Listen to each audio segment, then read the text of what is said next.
Čeprav smo v petek iz tega mesta poročali, da bo preostanek mariborske zahodne voznice predan prometu že v soboto, se to vse do danes, se pravi do ponedeljka, ura je 12:25, še zmeraj ni zgodilo. Zakaj temu tako, smo vprašali župana in pristojno na Darsu. V soboto bi moral Dars predati zadnjo etapo, pa se še to ni zgodilo do včeraj.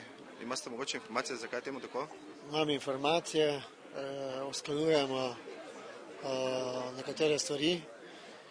Mi smo storili vse, kar je bilo v naši moči, sedaj na potezi Dars in se morate obrniti na njih, zakaj tega do soboto 15. uri niso storili.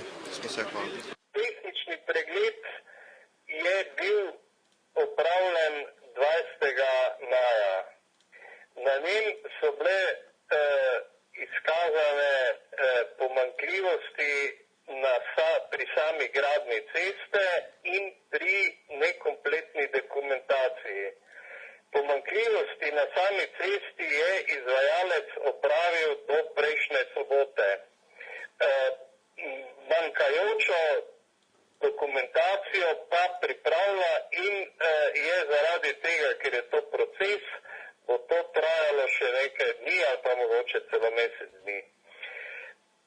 Istočasno je potekala tudi predaja ceste mariborski občini.